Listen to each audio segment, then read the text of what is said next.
Good evening and welcome to FTB Sports. You can already tell I'm not happy. Welcome to the post-match reaction show, Spurs versus Leicester. We have our guests on today. We have Mike as usual. We've got Darius and we have Nigel as well, Spurs fans. And we are going to discuss today's performance.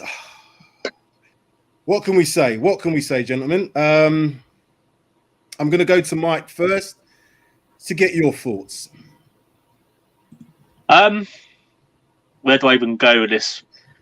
I'm gonna keep it short and sweet. We should have just handed Leicester the 3 points today and just said, I have this as a freebie.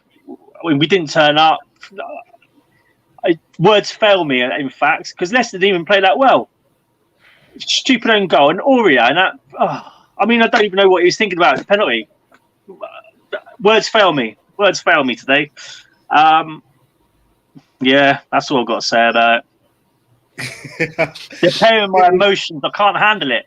It's and I don't want us to get into this whole thing about Spursy because we're gonna get grief. We're not even getting grief on Twitter and stuff, and getting grief on WhatsApp groups from Arsenal fans chatting. I don't know how dare they do that, but it was a cagey start at the beginning. That you could see both teams didn't really want to have the ball. But what Leicester did well when we got into their half, as soon as we got into their half, they were pressing us. They were pressing to win the ball back. Whereas when they came into our half, it's like we backed off and we didn't really look like we were going to engage until they really got into the final third. And even then, we looked out of ideas. We looked out of ideas, and it was always going to be a tight game. And I said earlier, mistakes are going to be key in this. Whoever makes the most mistakes is going to lose. Whoever gets the first goal is probably going to win.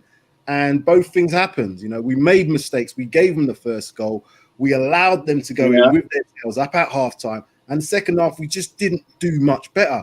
We made a substitution by taking off Ndombele to put on, it was Bale. Bale didn't do anything in the game. There's reasons for that I can go into. But as I said, I'm ranting a bit before we even got into it. So, Darius, come to you next. I don't have much to say on the game, to be fair. I just think it's a case of Brendan Rodgers had a tactic, applied that tactic, and it worked. What we do to most teams normally, same happened to us. My only thing was it started to become apparent to me that I know we laud Jose for this pragmatism, this approach to every game. It's a different approach to a game. If you actually look at the games that we've played this season, it's like the first 10 minutes of the game, we're out the traps, we're going for it, trying to get a goal, take that lead. And then once we've taken the lead, it's okay. Now we revert back to that shape. But it still seems like even if we don't take the lead in games, we're still seeming to go back into a shape after about 10 minutes and then play that out until about 40.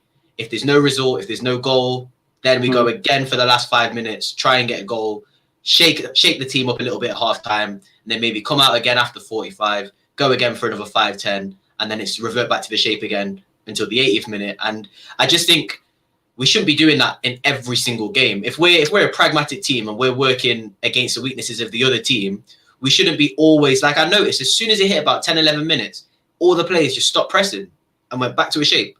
And I just don't think we shouldn't be doing that against every single team. We could clearly see today that Leicester had a game plan. They did not want to have the ball. We did not want to have the ball. As soon as we noticed that they did not want to have the ball, we had Lo Celso, Kane, and Ndombele all in the midfield. So it's not like we didn't have players to create. We just were told, the manager told the players, once it hits 10, I don't know what he told them, but from what it looks like to me, once it hits 10, stop. Go back to the shape, hold out the half, and then go again in the second half. So I looked at the shape of us with the two players, as you mentioned, Ndombele, Lo Celso. I don't know if we kind of got the balance in there in terms of getting them into the right areas. Lo Celso was playing from the right-hand side. It looked like when we had the ball, it was almost like a 4-2-3-1 with Lo Celso on that right-hand side, Son on that left, obviously Kane being the top. But then we kind of almost was a bit fluid, and then Ndombele would go into the two, so then it reverted to almost like a 4-4-2. Without the, I couldn't quite make what we were trying to do when we was out the ball, because again, the shape was with the balance of the players we had in there. I know that Lo Celso is probably more of a worker than Ndombele, but again, out on that right-hand side, I'm not sure you're going to get the best out of him. It kind of reminds me of the time when Poch was trying to play Eriksen out there, but Eriksen's got different skill sets. He gets the ball and he can put crosses and he can find people in those sort of areas. Lo Celso for me needs to play more centrally to be able to give us the ability to get them balls through and to play both of them. I can see now why it's difficult to play both of them in that central area, and hence the reason why one of them had to shift out. But the balance is wrong, and the tactics are wrong in terms of when they had the ball in our half. So Nigel, do you think we deserved anything out of this game? Quite honestly, no, and you can't really argue with it. And it's certain things like games like this where we don't do anything. And when we've been called the title challenges, there was always that Everton game that was just kind of playing in my head, where you kind of just saw there's times where we just look like we can't do anything, and it kind of shows its head sometimes. And especially in games like this, maybe even the Chelsea one, the Barnsley one, maybe there's just certain times where we look like you could give it the ball for long periods of time and it's not really going to change anything, which is something that worries me quite a lot about this team. I think Jose, when he tried that substitution, he brought on Bale for Tongue, and that was a worst case scenario because immediately Lo Celso gets injured, and now we have to bring on Lucas to kind of try to mess up the whole shape, doesn't it? Yeah, and the thing is, it's those midfielders that we have playing. They're all central players. Like the second half, we're seeing Sissoko out on the wing. I'm like that. That's why the misshape doesn't. We are just out of shape because Sissoko. Sorry, not Sissoko. Lo Celso and Ndombele, Holberg. They're all central. Sort of midfielders. None of them are wingers. I know I get the whole Gareth Bale coming on to give us a bit of width and something a bit different, but again, he's cutting back into the middle, so it's almost like you're suffocating the space for those midfielders to have because they're cutting in. Whereas if he's hitting the byline and then getting the ball in, it might give something for the attackers to run onto and attack, but. You know, when I saw what's his name? When I saw Bergwijn had been dropped and Lo Celso had come in, I thought, because honestly, I think the only reason Bergwijn's getting into this team right now is he's just willing to run, and he's better quality than Lucas, isn't he? Because Lucas does the same thing. Yeah, exactly. But Bergwijn makes really clever runs. We've seen a couple of goals come from that, and he's got the strength to kind of hold things up. And so I thought, you know what? Maybe he's bringing on Lo Celso. Maybe we're going to kind of try to stay on the ball a bit more. So I didn't actually mind him taking off that wide player and putting Lo Celso in. But then once it came clear that we weren't really going to keep the ball, I kind of didn't know because we had no out option that and for us to score as well right now, it looks like a lot of things have to go right and has to be quick, boom, boom, boom. So it's kind of like we get near the goal and we're like, Don't you think the team we started with, I know we had a lot of central players, but if you're playing Lo Celso, and everybody's been crying out for this Lo Celso and Ndombele partnership, we should be controlling possession. I cannot understand how we don't control possession with those two players if you play them in the right areas, which for me should be a 4-1-2-3. You should be playing them to ahead of, let's say, a Højbjerg. Sissoko, I don't know where you fit him in that system to play on the right-hand side. I don't think you do. And particularly when you're at home. So maybe Sissoko could have been dropped for this game. Then you could have maybe a Gareth Bale to start, maybe a Moore to start. But to have Højbjerg and Sissoko and then to play on Ndombele and then Lo Celso and not really have a position. Don't need it. Unbalanced. The unbalanced. Because I kept saying that it was a very cagey opening for both teams. You could see that it was like, well, you have the ball, we're going to counter. And it was almost a counter. I was saying this to Darius. It's going to be a counter. They'll counter-attack. We'll get the ball back. We'll counter-attack them. And when you do that, you have to have players who are going to be good receiving the ball. What's his name? Ndidi just cut Harry Kane out every time. And they've done their homework. Every time he dropped into that position in that midfield, the number 10, someone was on it. If it wasn't Tillmans, it was Ndidi. And they were told if he drops in, even before he receives the ball, because they're always going to play through him, get close, get tight. So before they even played the ball, us, as in Spurs, playing the ball into him, there was somebody always, he couldn't turn. So I noticed that's what they did. So they did their homework on us. But let's not forget that we gave them 2 goals in the first half. Aurier's old ways have just come back again. And Darius, tell me about that. Tell me about what you thought of that. Again, I struggle to get angry. Obviously, you get angry at Aurier. You've made that mistake. Why on earth are you making that tackle when you can clearly see there's another player? And he's going outside of the box. He's going into the box. But as Spurs fans, like, are we surprised by this? I know that he's improved massively under Jose. He's kind of got rid of those defensive errors, but they're always going to be there in a player. It's like you can't expect him to fully get rid of it. And I understand he's made that mistake, but it's just one of those things. It's just Aurier as a player is going to make those mistakes. It's a madness. It's madness, but I've seen him do so much worse. And I've seen him do it more frequently last season. And we shouldn't really be complimenting a player for making these silly, big mistakes less. But what can you expect from Aurier? Why is no one in his ear saying, stand him? Just see him out. He's not. I genuinely think people are. I genuinely think people probably are in his ear. I don't believe that Alderweireld has not told Aurier, just calm. Like, you're good. You don't need to make that challenge. You have time. I just think Aurier's brain is wired to panic as soon as the situation is apparent. I tell you what, Aurier, he's a player that reacts. He reacts to situations. Reactionary, yeah. His reactions are one of, I just need to do something. Whereas, if I make a mistake, I have to rectify it. You don't have to give away. You don't even have to engage the player. You just get into the space to stop them from doing it, particularly when a player is going away from goal. Watch where he actually made that foul. It's right on the corner of the box, right on the corner of the box. A player's not even coming towards the goal. You're going away from the goal. I've tried to defend Aurier. I've defended him so much, but when he's, like you said, when he's going away from danger, all you have to do is just stand him, just follow him out the box. But no, makes a stupid challenge, a needless tackle, puts us 1-0 down just before half time.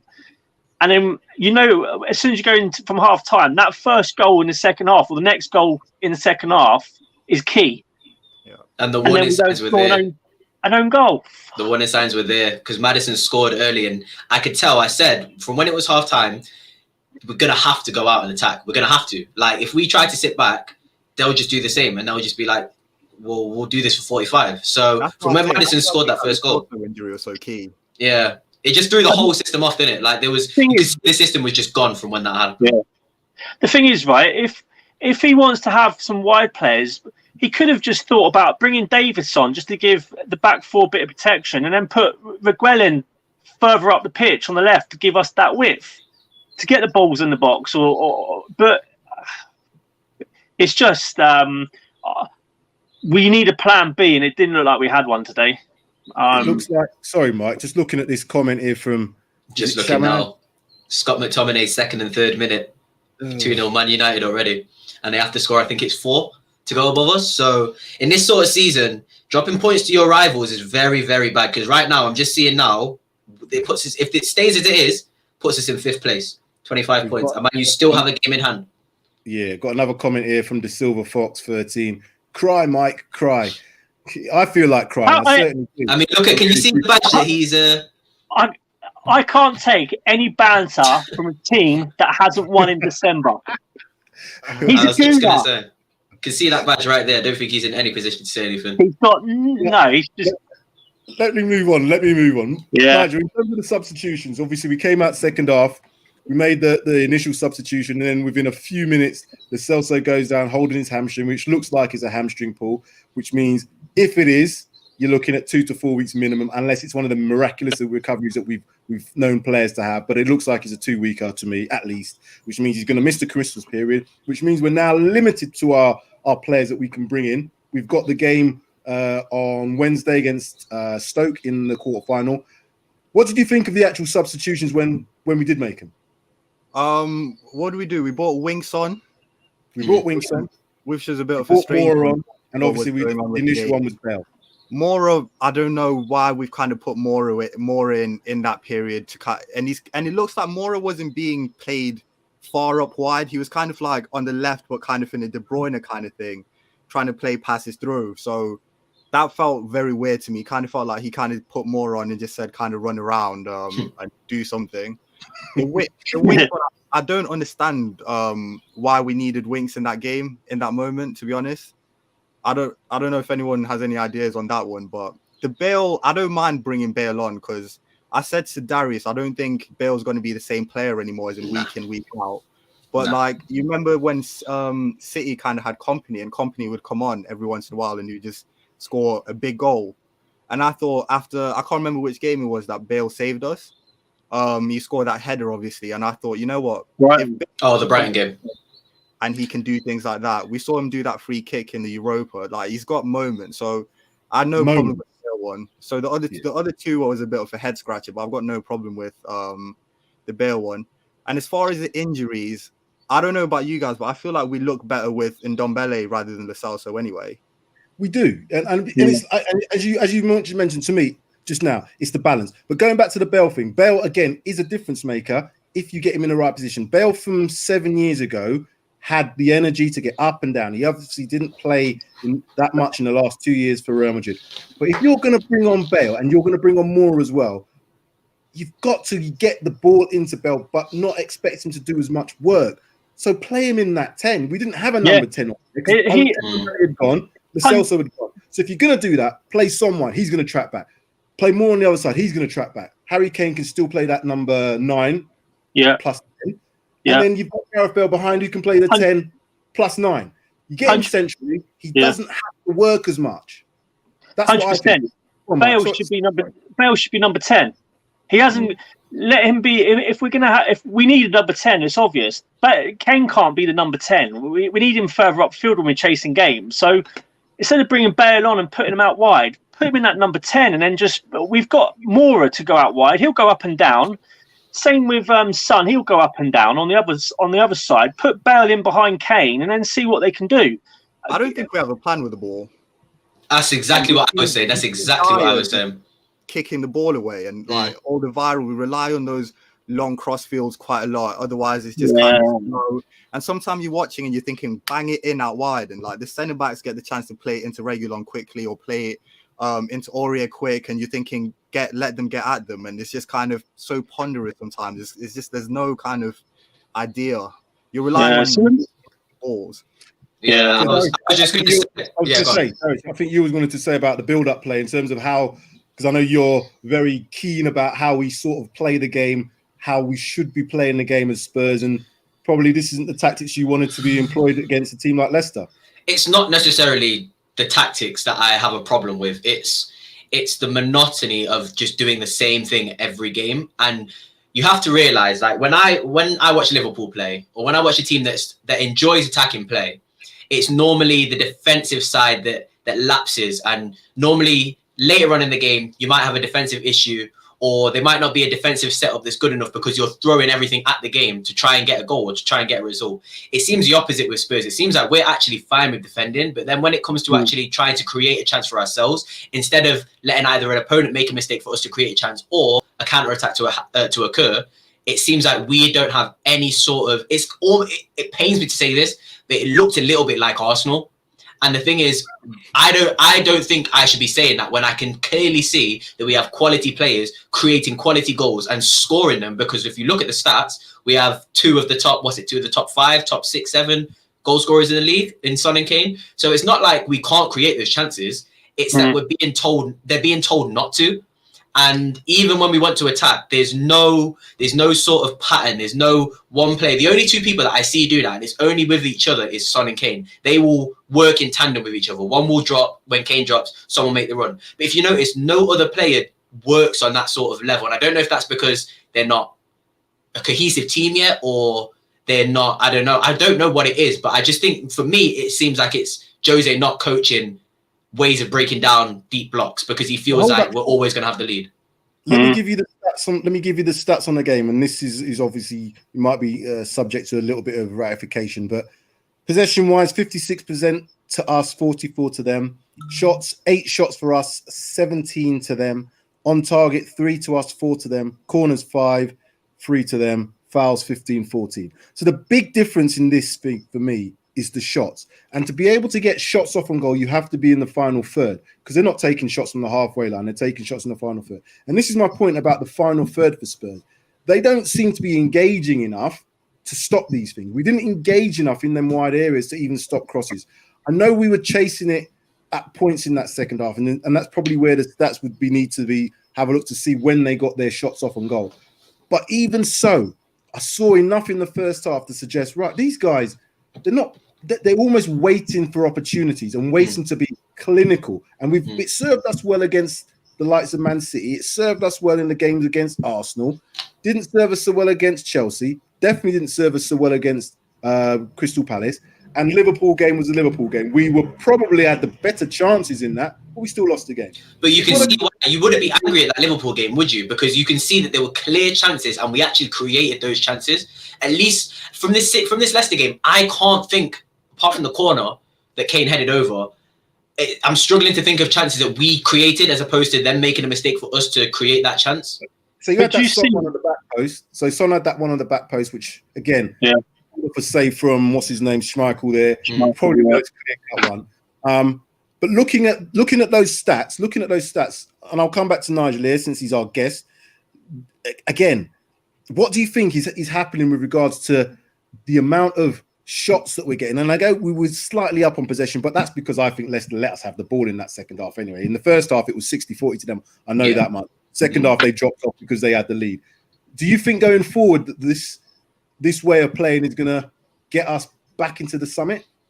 I mean, like I said earlier, over 38 games, with the amount of chances that we create and sometimes these lulls that we have where we kind of get to the final third and like a chance is like, I can't, like, when I'm watching a game, if we miss a big chance, my head's in my hands because I'm like, we might not get another one. Because every single chance is so vital. And over 38 games, you're going to miss some big chances, and you might have games where Kane and Son aren't playing as well as they do. And Kane's coming so deep anyway that sometimes we're working our way up and Kane's with the midfielders and then there's nothing there and then it kind of breaks up and it gets crowded out.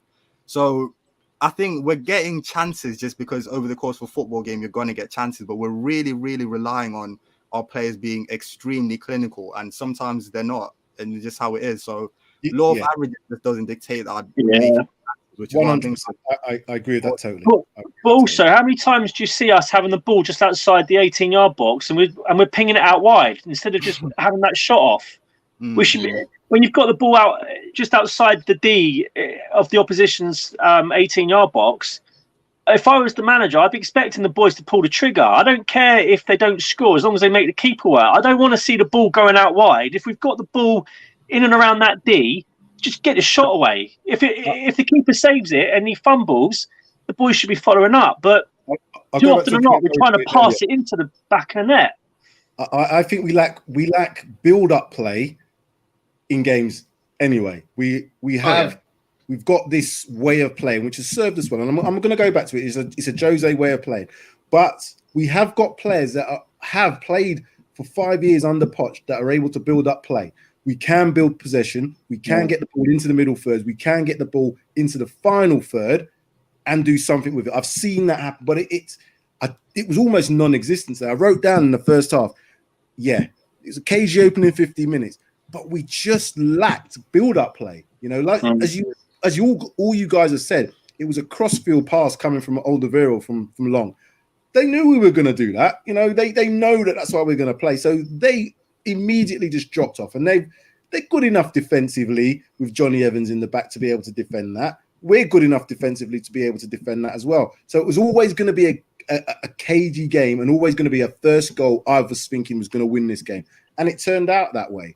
But the problem with us, with regards to the build-up play, Toby and Eric Dyer, they're not the best ball. So like bringing the ball out of defence, carrying that ball out and making the pass. Too often or not, they're looking at Hollywood balls, pinging it out to Sissoko on the right there. You saw it time and time again. Where you need someone that sort of will go and collect that ball off the defenders and then make or drive the play forward and create the build-up that we expect. I don't think we quite have that. I know we've got Ndombele, but if it's not working for him, we haven't got an alternative. Like, I think the issue with our team is I can't remember, someone mentioned about Sissoko. Sissoko does a job that I believe any player who's coached by Jose over a period of time will be able to do that job. If you're physical enough and you're playing in centre mid, if you can tackle and you can track a player, you can do the job that Sissoko does. And there's many other players in the Prem, outside of the Prem, that would be able to do that role Sissoko does, and also add another depth of creativity to our midfield. So when I think of a player like Marcel Sabitzer, who was a big unit, he plays for Leipzig, he can pick a pass out, and he's got a very, very good shot on him. I'm thinking if you've got Højbjerg, because what Højbjerg does is, the reason that we struggled in midfield today, creative-wise, was because we had Sissoko and Ndombele when Højbjerg would drop into the 3 to create. So if you had a player like Sabitzer who can defend well, but also can put a pass, can pick a pass forward, because Højbjerg can do that, but he's doing it from centre back. So the most you're going to get is a forward pass to the centre mid, to the centre circle. So if you've got a player like Sabitzer who could maybe take a ball forward 5-10 yards and then look to play a pass, because I've never seen Sissoko play a threaded ball through lines or through pass defense. He doesn't do that. He's not the player to do that. But it's not his game. It's not his game. But I'm saying his game in this Spurs side is not a hard role. It's not a hard role that he does.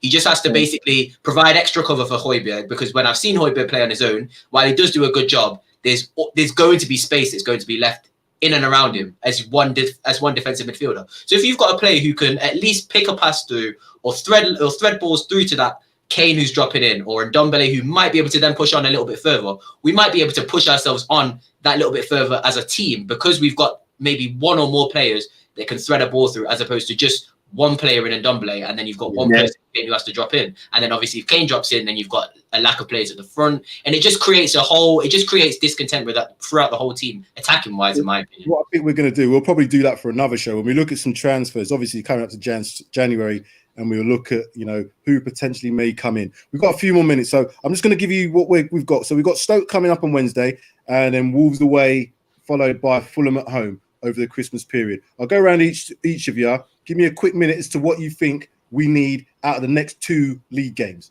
So we'll start with Mike. What's your thoughts? They're not easy games either. I mean, who did you say? Fulham, and who was the other one? Wolves. So Wolves away, then Fulham. Wolves away. That's not an easy place to go and get 3 points. And Fulham's starting to they've turned things, or they are turning things around.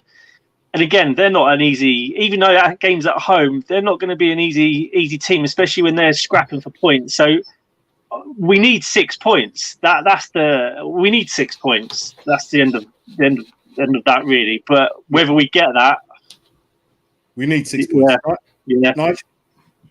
I don't want to sound like I've kind of abandoned ship on the whole Tottenham Hotspur Premier League title kind of thing. So I still think we've got a good chance, as long as we come out of this period with the 6 points, which I think we can. We kind of have this thing where we sometimes play down to our opponents, and they're cagey, so we're cagey, and just not a lot's going on. But I think quality will tell in the end, and I think we'll get the 6. So cool. I'm gonna offer a different approach. I do believe 6 points is a minimum, but I think this is a really. I've just looked at the table, and there's 7 points separating 10th and 2nd, or maybe 10th and 1st. I do believe that we have to look at other results from other teams. So I believe the 6 points, we focus on our 6 points, we get them.